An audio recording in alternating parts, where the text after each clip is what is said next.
नमस्कार. सिनेमाचे दिवस या मालिकेतील हा 35वा भाग. बघता बघता 34 भाग झाले. सुरुवातीला काय 20-21 मिनिटं झाले, आता पण 16-17-18 मिनिटाचे आपण भाग करतोय. कारण या नवीन टी व्हीच्या जमान्यामध्ये माणसं कॉन्सन्ट्रेशनने ऐकायची वेळ बहुतेक 15-16 मिनिटावरती चालली आहे असं मला वाटतं. आपण अभिप्राय मला कळवताय, पण नुसत्या लाईक्सनी बरं वाटत नाही. प्रत्यक्ष जर तुम्ही मला मेसेज केलात किंवा मेलवर पाठवलात तर त्यात जास्त आनंद मिळेल आणि हा आनंद जो वाचायचा आहे किंवा हे कायम करायचा आहे त्याच्यामध्ये आणखीन भर पडेल. माझा फोन नंबर 98-220-16299 आणि ईमेल ID arun.godbole009@gmail.com, सगळं स्मॉल लेटर्समध्ये. आपण जरूर आपले अभिप्राय कळवा, सूचना कळवा, कसं वाटतंय तेही कळवा.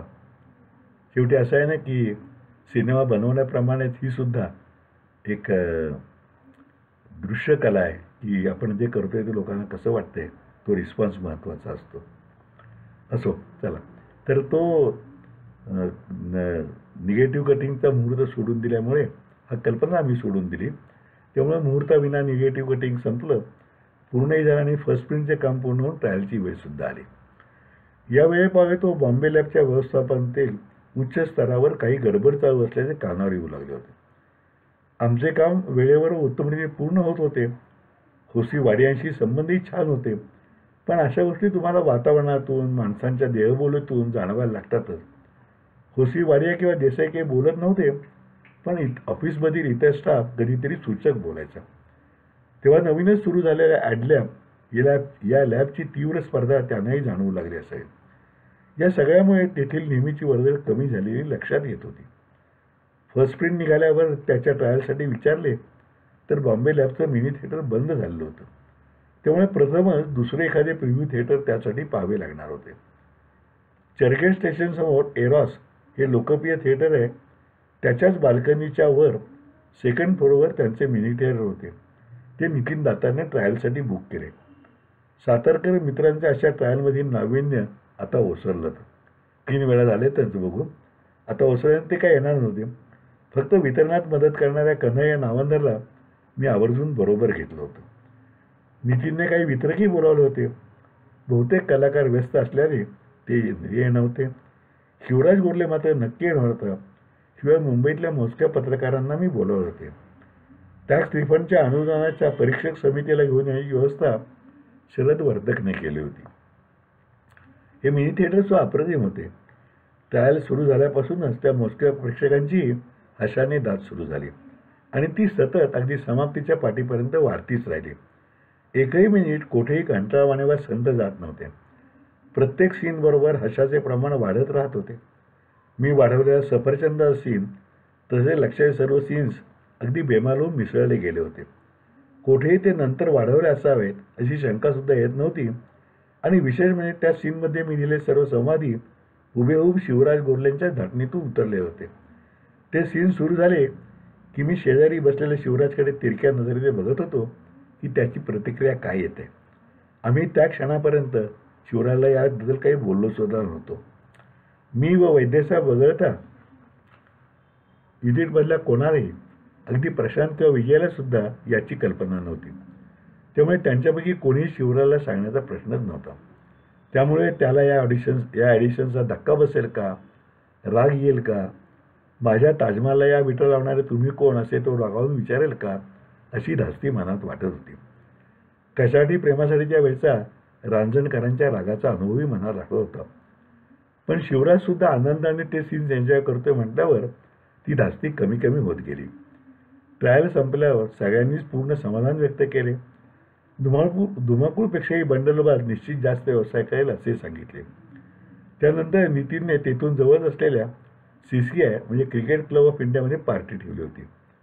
जवळच असल्याने आम्ही चालतच निघाल्यावर मी एवढा वेळ मनात दाबून ठेवलेला प्रश्न शिवराजला विचारला. लक्ष आपणून येतात म्हटल्यावर ते सीन्स मी लिहून वाढवले, ठीक झाले आहेत ना. या माझ्या प्रश्नावर शिवराजने पसंतीची दाद दिली आणि माझा जीव भांड्यात पडला. नितीन पुढे आणि मागे आम्ही सर्व अशी ती पदयात्रा CCIला पोचली. जाताना नितीनच्या हातात 2 मोठे पुढे दिसत होते.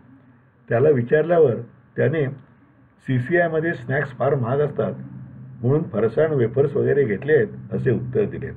मी त्याला खऱ्या काटकसरी चितपावून शोधतो अशी मनापासून दाद दिली. कारण पार्टी त्याने ठरवली असली तरी त्याचा खर्च मीच करणार होतो ना. बंडलबाज सर्वांना आवडला असल्याने पार्टी छान रंगली. नंतरच्या काळात लोकप्रिय झाला गायक त्यागराज खाडीलकर तेव्हा करिअर सुरुवात करायला नुकताच मुंबईत आला होता. शिवराजचा मित्र म्हणून त्याबरोबर तोही आला होता. सातारचा माझा मित्र दीपक एंगळे ज्यांनी सिनेमातही काम केलं होतं, त्याची बहीण मीना एंगळे एअर होस्टेस होती. सातारकडून तीही आवर्जून आली होती. तो सिनेमा मी सातारचे ऋण म्हणून सातारा शहरालाच अर्पण केला होता. मीना इंगळे त्याबद्दल माझे विशेष अभिनंदन केले. शिवराज गोरले, त्यागराज आणि अनुदान समितीचे परीक्षकही सिनेमा पाहून खुश झाले होते. सर्वांनी सिनेमातील विनोदाचे आणि सर्वांच्या अभिनयाचे, विशेषतः विजय चव्हाणच्या राणीसाहेबांच्या भूमिकेचे कौतुक केले आणि त्या कौतुकात पार्टी बराच वेळ चालत राहिली. यावेळी सेन्सॉरचे सर्व काम अनिल कावलेचे वडील सदानंद कावले करणार होते. त्यांनी ते काम सुरू केले आणि इकडे नितीन दातारने रिलीजचे प्लॅनिंग सुरू केले.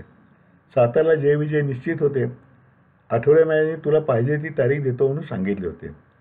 नितीनचा पुण्यातील प्रभातसाठी प्रयत्न चालू होता, पण तेथेही पुरुषोत्तम बेर्डे यांच्या शेम टू शेमसाठी त्याचे वितरक अरविंद सामंत नंबर लावून तारीखही निश्चित केली होती. मार्च संपत आला होता. एप्रिलच्या मध्याला तो लागला म्हणजे 4-5 आठवडे तरी चालेल. मग मे महिन्याची सुट्टी संपून गेल्यावर आम्हाला प्रभात मिळू शकेल अशी परिस्थिती होती. म्हणजे चांगला सीझन गेल्यावरच आम्हाला प्रभात मिळालं असतं. सेन्सॉरला यावेळी अडचण यासाठी काही नव्हते, पण तरीही मागील अनुभवामुळे फार भरोसा वाटत नव्हता. सेन्सॉर स्क्रिप्ट अर्ज वगैरे दाखल करून ट्रायलची तारीखही मिळाली. इकडे पुण्यातील प्रभातला शेम टू शेम 1 आठवडा पुढे जात आहे. त्यामुळे मध्ये 1 आठवड्याची गॅप आल्याचे नितीनला समजले.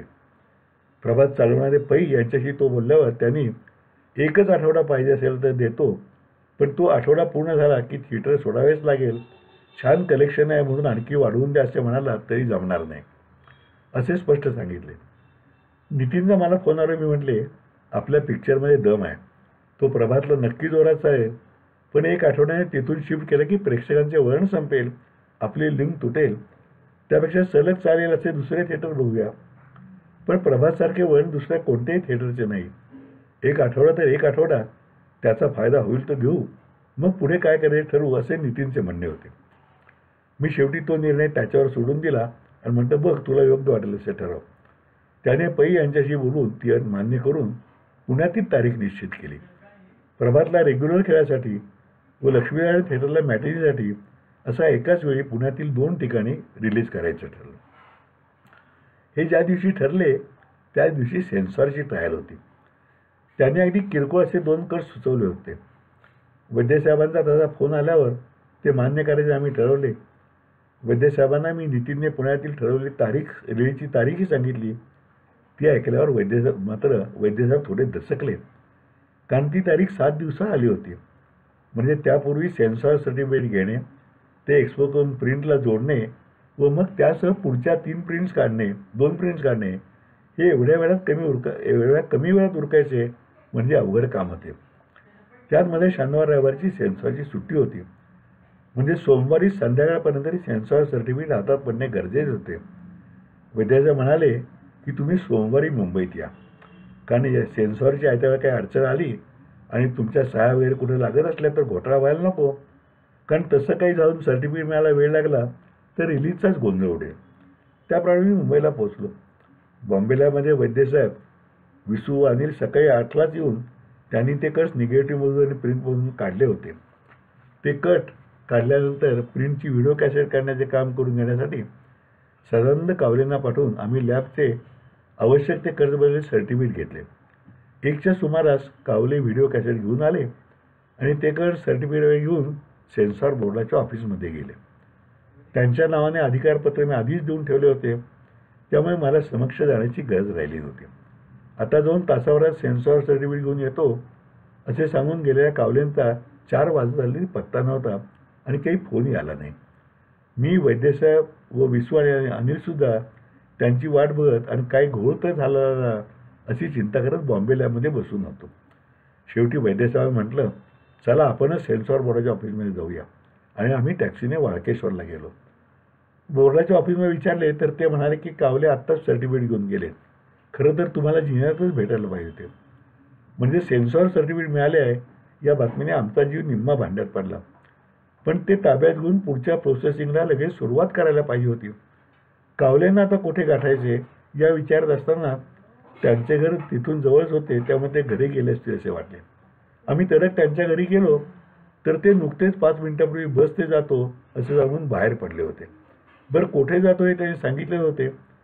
उशीर झाल्याने ते लॅबऐवजी अन्य कामासाठी दुसरीकडे कुठे गेले तर घोटाळा झाला असता. आम्ही लगबगीने जवळच्या बसस्टॉपकडे निघालो. बसस्टॉप दिसायला लागला आणि तेवढ्यात एक बस आली व त्यात कावल्यांच्यासारखा दिसणारा एक माणूस चढून बस सुटली सुद्धा. ते कावलेच होते खात्री नव्हती, पण तसेच दिसणारे होते हे मात्र निश्चित. एखाद्या सिनेमात शोभावा असाच हा प्रसंग चालू होता. आम्ही लगेच टॅक्सी पकडून त्या बसच्या पाठोपाठ जाण्यास सांगितले. आमचा एखाद्या रसकथेप्रमाणे त्या बसचा पाठलाग सुरू झाला खरा, पण सिग्नलला नेमकी ती बस पुढे गेली आणि तांबडा दिवा लागून आम्ही सिग्नलला अडकलो. म्हणजे हे सिनेमासारखंच झालं. रसकथेतील गुंतागुंत वाढायला लागली होती. सिग्नल म्हणून पुढे आलो तर ती बस देशनाशी झाली होती. त्या नंबरवर रूटही दिसू शकला नव्हता. त्यामुळे आता तो चित्तथरारक पाठलाग सोडून देण्याशिवाय आम्हाला मार्ग नव्हता.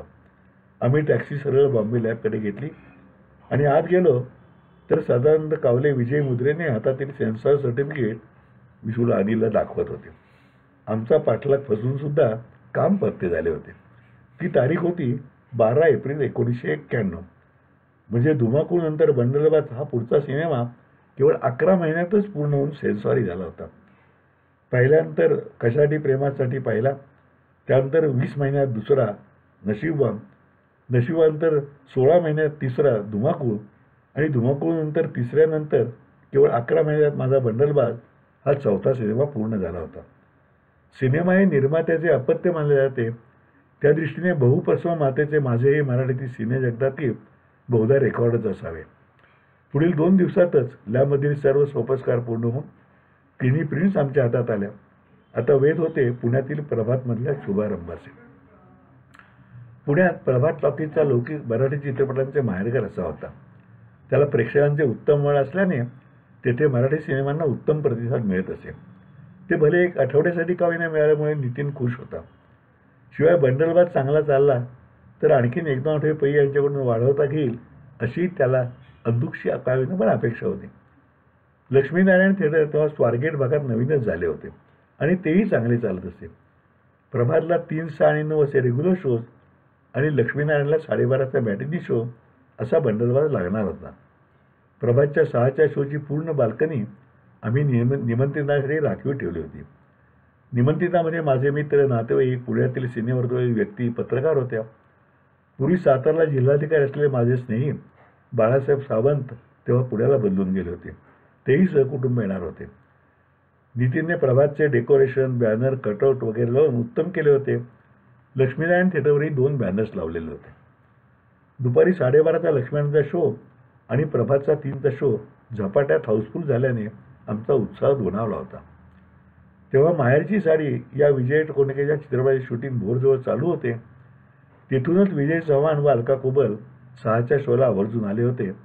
6चा शोसुद्धा हाऊसफुल होता.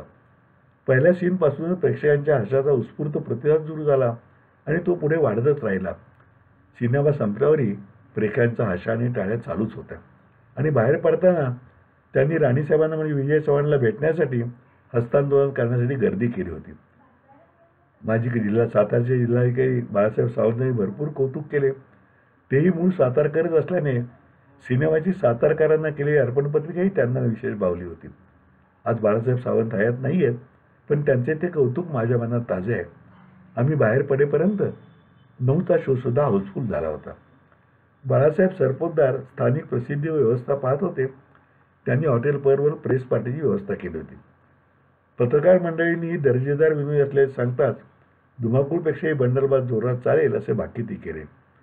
विजय चव्हाण, अलका कुबल, वैद्यसाहेब, राहुल, शिवराज गोले आणि नितीनसह आम्ही सर्वच आनंदात होतो. सेम टू सेमचे वितरण करणारे अरविंद सामंत यांनाही निमंत्रित केले होते. त्यांना नितीन व मी आणखी 2 आठवडे आमचंही सोडा अशी परोपरीने विनंती केली. शेवटी तुम्ही तुमचा पिक्चर लावा, पण 3 पैकी कोणताही एक शो आमच्यासाठी द्या असेही सांगून पाहिले. परंतु त्यांनी आपला नकार कायमच ठेवला. आम्ही निर्माते इतर वेळी सहकार्याच्या खूप गप्पा मारतो, पण वेळ आली म्हणजे मात्र सहकार्य करत नाही याचाच तो वस्तुपाठ होता. प्रभातला त्या आठवड्यात 21 पैकी 18 शो हाऊसफुल गेले, पण तरीही आम्हाला सामंतांच्या त्या असहकार्यामुळे आठवडा संपल्यावर प्रभातमधून तो उतरून डेक्कन टॉकीजला शिफ्ट करावा लागला. अशावेळी अनेकदा कलेक्शन खूप घसरते, पण प्रेक्षकांच्या माउथ पब्लिसिटीने बंडरबालला डेक्कनमध्ये गर्दी होत राहिली. लक्ष्मीनारायणमध्ये मॅटिनी पहिला आठवडा हाऊसफुल, दुसरा व तिसरा आठवडाही 80% कलेक्शनचा गेला. सातारला जयविजयाला उत्तम प्रतिसाद मिळाला. नितीनही या गर्दीमुळे उत्साहित होऊन सर्व सेंटर्स एकामागून एक लावत गेला आणि सर्वत्र उत्तम शर्यत गेला. याच दरम्यान 16 mm व्हिडिओ राईट्स विकण्यासंबंधी आमच्या चर्चा चालू होत्या. आता 16 mm म्हणजे सिनेमाची जी छोटी प्रिंट असते, जी तेव्हा जत्रेतनं वगैरे दाखवली जायची किंवा छोट्या मशीनवरती कुठेही शाळेचं गॅदरिंग म्हणा, कॉलेजचं गॅदरिंग म्हणा, तिथे शो व्हायचा, त्याला दाखवायची असते. त्याला 16 mm राईट्स म्हणतात. ते हक्क हे सगळे एखादा वितरक विकत घेतो आणि तो त्यावेळेस 3 वर्ष, 5 वर्ष, 10 वर्ष असे ते असतात. आणि मग त्यांनी आपल्या खर्चाने 16 mm प्रिंट्स काढून घ्यायच्या आणि त्यावर जो होईल तो व्यवसाय करायचा आणि एक रकमी आम्हाला प्रोड्युसरला पैसे द्यायचे. अशी ती 16 mm राईट्सची पद्धत असते. व्हिडिओ राईट्सही तेच असतं. विशिष्ट काळाकरता किंवा इन परपेच्युटी ते राईट्स विकत द्यायचे. त्या राईट्स घेणाऱ्यांनी, डिस्ट्रीब्युटर म्हणतात त्यावर व्हिडिओ डिस्ट्रीब्युटर, त्यांनी व्हिडिओ कॅसेट्स काढायच्या आणि त्या भाड्यानं द्यायच्या, विकायच्या, काही करून त्यांनी त्याचे पैसे घ्यायचे. एक रकमी पैसे त्यांनी प्रोड्युसरला द्यायचे. त्याला व्हिडिओ राईट्स म्हणतात. तेही काही काळाकरता किंवा इन परपेच्युटी दिले जातात, पण बहुतेक परपेच्युटी दिले जातात, कारण एकदा व्हिडिओ कॅसेट काढली की ती पायरसी नंतर केव्हा येऊ शकते. तर त्यासंबंधी आता आम्हाला बोलणी करायची होती. कारण नशिबांच्या वेळेला 16 mm आणखीन हे राईट्स आम्ही भंडारनं दिलेले होते. पुढच्या वेळेला धुमाकूळच्या वेळेला केवळ सुरीनं दिले होते. त्यातनं एक घोळ झाला होता, तो पुढे सांगेन मी कुठंतरी. पण बंडलबादचे अजून कोणाला दिले नव्हते, तेव्हा ती चर्चा करायची म्हणून आता परत मुंबईला जाणं मला भाग होतं. आता हा जो भाग आहे तो 16 mm आणि ह्या व्हिडिओ राईट्सचा, तो थोडा सविस्तर आपण पुढच्या भागात बघूया.